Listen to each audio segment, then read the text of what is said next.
Trending at pinag-uusapan ngayon sa mundo ng social media ang nangyaring city-state address ni Manila City Mayor Isko Moreno kung saan inilahad nga nito sa publiko ang kasalukuyang lagay ngayon ng Maynila lalo na pagdating sa pondo ng naturang lungsod. Ayon sa alkalde, umabot na anya ang utang ng Maynila sa bilyon-bilyong piso, kasama na rito ang tila hindi pa nababayarang office supplies, pagpapakumpuni ng mga pasilidad, koleksyon sa basura at pensyon sa mga senior citizen.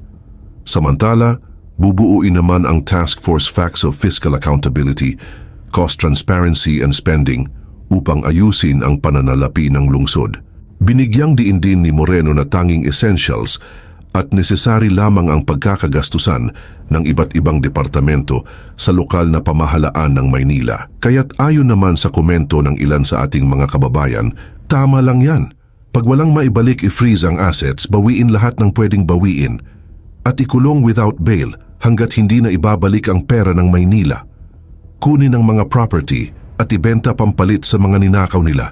Kung ganito lahat ng manunungkulan sa gobyerno, mula Pangulo hanggang konsehalis ng barangay sa Pilipinas, ay magiging maayos ang katayuan ng bansa natin. The true servant leader, mabuhay ka Mayor Isko Moreno. Salamat sa iyong pagbabalik. Ipakulong mo lahat ng mga magnanakaw ng kaban ng bayan at sana ibalik nila ang pera ng bayan. At narito panoorin pa natin ang full video. Baka mahulog kayo sa bangko sa susunod kong ilalahad na tunay na katayuan ng ating lungsod. Nasa financial ICU ng City Hall sa panahon nila, kung makapag-cash advance pa ay wagas at walang pakundangan. Election-related work but thinly masked as public service costs. Cash advances by the special disbursement officers ballooning to 3.8 billion pesos. Cash advance. Naalala ko si Mayor Lito Atchesa, 10,000 lang yata, ayaw pa mag-cash advance eh. Let's call a spade a spade. Madalit salita, wala nang ang kita, puro bali pa, kaya nagkabali-bali ang buto ng kaban ng bayan.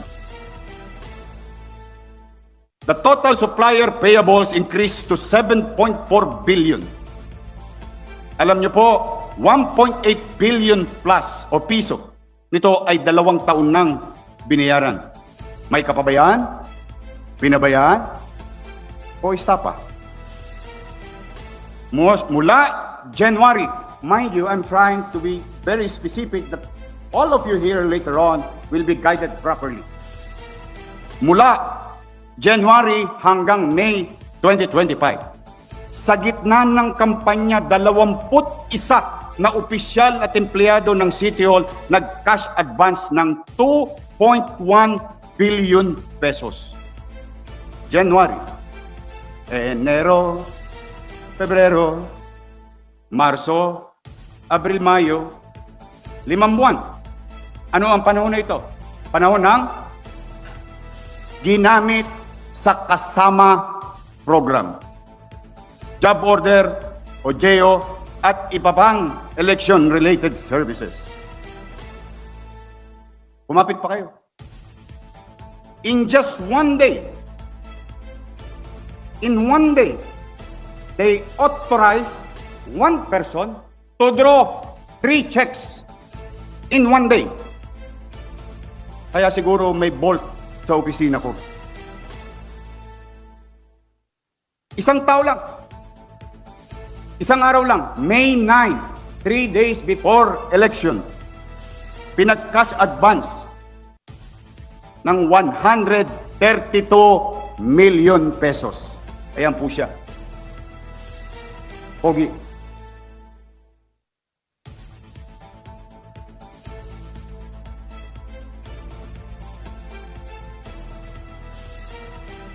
Mind you, and let me repeat, in one day, 132 million pesos. Ang pangalan po niya, Jonathan Garso. Kahit na ipinagbabawal ng Omnibus Election Code, ang titigas nyo. Ang lupit nyo. Para kayong alkohol. Wala kayong patawad sa mikrobyo. Basura kinukuha niyan eh. Isa pang mataas na opisyal ng City Hall. Lilingunin natin sa tawag na Assistant City Administrator. Nag-transfer ng malaking pondo from General Fund patungong Trust Fund. Yorme, wala naman pong masama doon, nag-transfer lang pala. Anong ibig kong sabihin? Gumastos ng 683 million sa trust fund at bawat hindi tama, hindi otorisado. Nung mapubuking na, inutusan mag-transfer from general fund upang ibalik sa trust fund. Ang pera, 683 million pesos. Ayan po siya. Joy Dawis Asuncion. Anong buwan? January to March. Nang walang authority. Ibig sabihin, winawaldas natin yung trust fund and the basic concept of trust fund, that fund has dedicated or merong takdang gamit. Nagalaw. Kung saan ginalaw sa mga manonood, umanatag kayo. Aalamin po namin yun.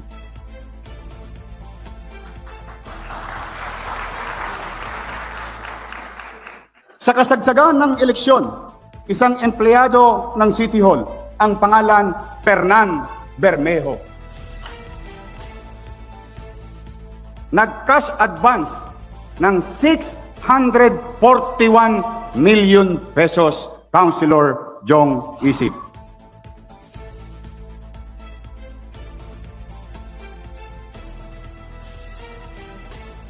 Kasi baka nagtataka kayo, bakit walang pambayad sa 10.2 billion?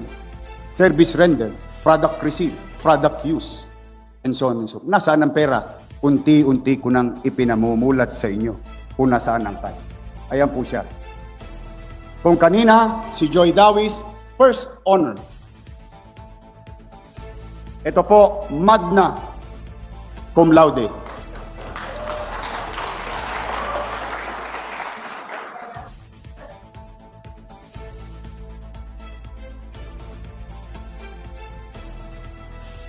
Ang susunod, ang summa cum laude. Attorney Marlon Lacson, amounting to 1.1 billion pesos.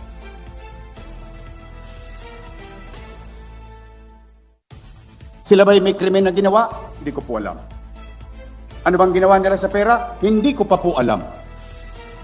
Pero sigurado ako, one way or another, malalaman ko rin may nakinabang dito sa sesyon na ito.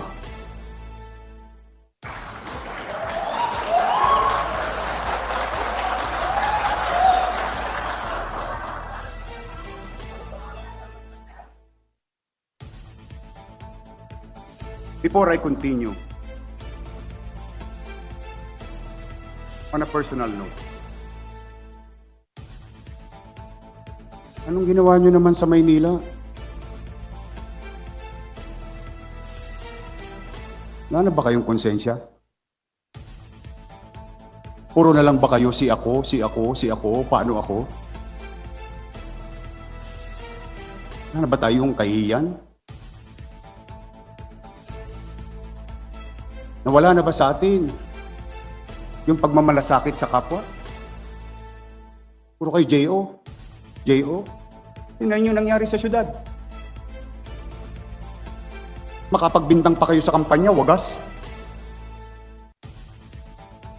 Hindi ko lang talaga kayo pinatulan ng kampanya eh. Bakit? Ipinagpa sa Diyos ko. Bakit kayo pinagpa sa Diyos? Ang hirap ng paliwanagan, ang taong nagtetengang kawali. Salamat naman sa Diyos. Awang-awa ko. Totoo lang. Magtatatlong linggo na ako hindi mapagkakatulog. Paano babangon muli ang Maynila? Sa 10 bilyon ang utang natin, ang pondo natin, 20 bilyon.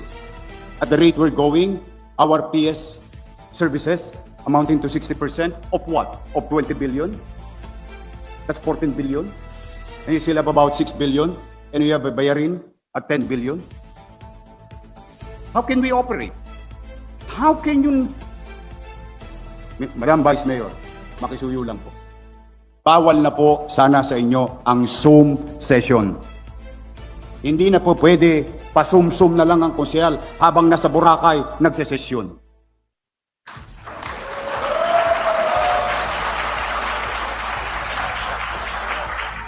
Ang sasarap nyo, ako hindi pa nakapunta sa Amampulo. Kaya ko naman. Hindi ko naman sinasabing masama yun. But if I may use the saying, for evil to succeed is for good men to do nothing. Ang pananahimik ninyo ay pagpayag ninyo na maghari ang kadiliman sa ating buhay at pamayanan. And I hope we start realizing we together repair this. We can repair this. We can heal the city.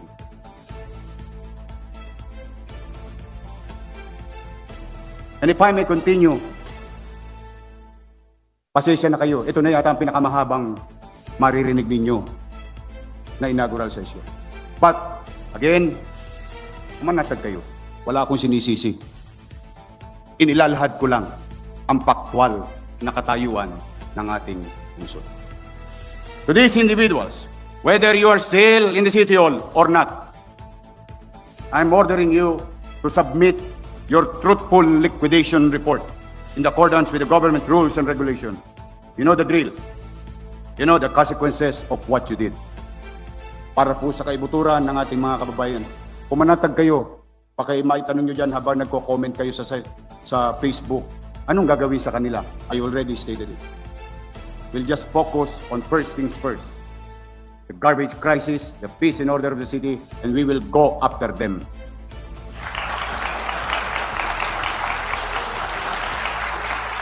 Isa pang symptoms na nasa ICU ng City Finances ay ang MTPB.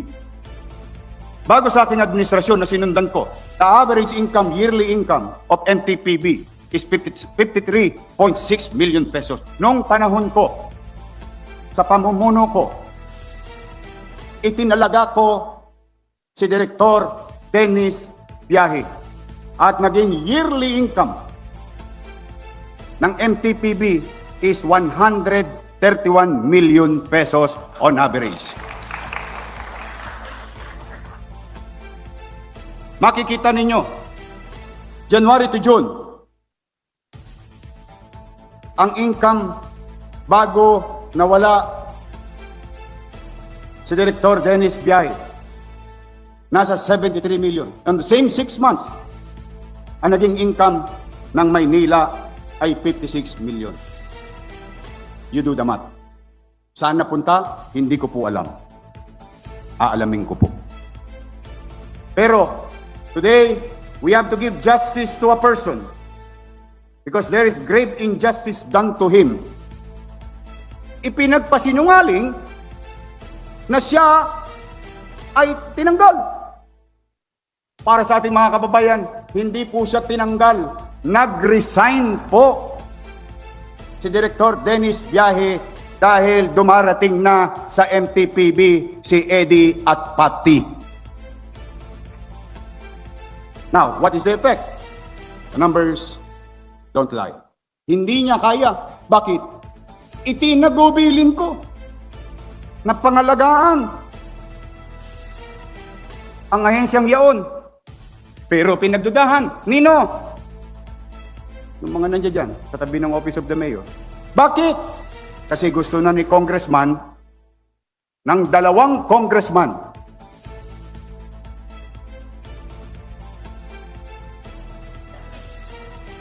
nakopoin ang parking sa syudad. At yung kanilang mga kasapakat na barangay chairman, humanda na kayo. Dala ko na ang latigo sa mga barangay chairman na yan. Saan ka nakakita? For the first time in history, not even Lito Atienza, not even Lim, not even Erap, not even Lopez, not even Bagaching, not even in the lifetime of all mayors in the city of Manila, na pinayagang makialam ang congressman sa mga lokal na pagpapatakbo ng pamahalaan. Ano naging resulta? Na warde-warde ang ating syudad.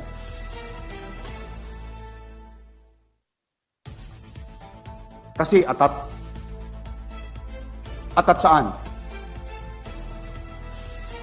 Maalala ko nga, may nagsabi doon, gusto ko maging bilyonaryo.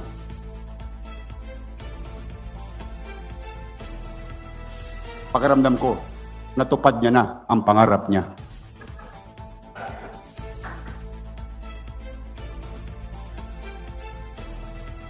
Pero kayo, na mga konsehal, kung sino man, J.O. lang kayo. I never taught you that way. So ulitin ko, hindi tinanggal si Direktor Dennis Biyahe. Si Direktor Dennis Biyahe nag-resign kasi hindi niya kayang isubo yung isinusubo sa kanya na siya namang naging resulta ng mga numerong ito. Ano ang katotohanan sa job order? Parang sinisilihan yung ibang konsyal dito.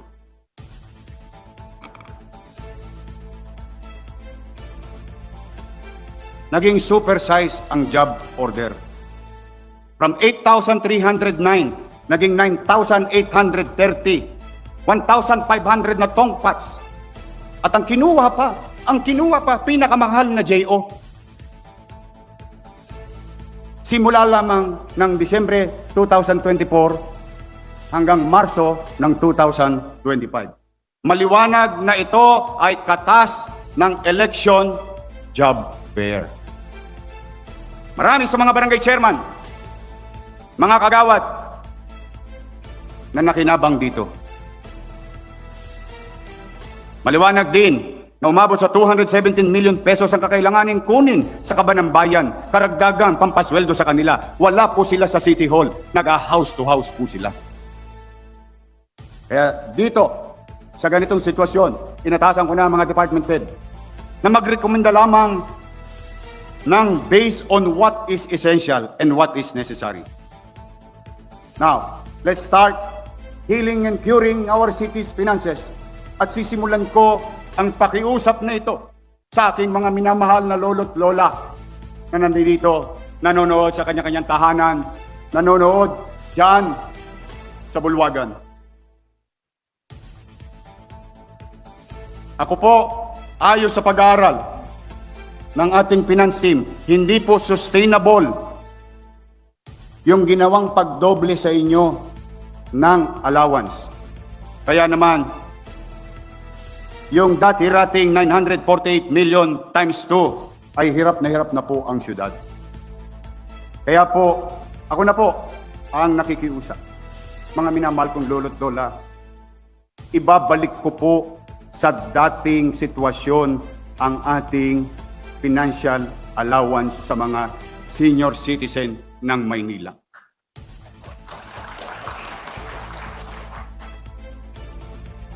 Ngunit, ibabalik ko din yung tinanggal nila ng mga senior citizen na hindi botante. Yung senior citizen, saan ka nakakita allowance na po forfeit? Ang sabi daw, forfeited. Sa mga minamahal kong lolo't lola, pumanatag kayo. Ibabalik ko, botante hindi, makuha hindi. Maglulubi-lubi ulit tayo sa lungsod ng Maynila. Mga lolo't lola ko. At ibabalik ko rin sa inyo ang mga tinanggal. Sabi nga ni Vice Mayor Chi, yung cake na naging cupcake. Lahat ng bagay na sinimulan ko, ibabalik ko muli sa inyo, mga minamahal kong lolo at lola. Kaya, ang pangako ko naman sa bawat isa sa inyo, ulitin ko, botante o hindi, may sakit o wala, nakuha o hindi, hanggat buhay ka, may pensyon ka sa lungsod ng Maynila.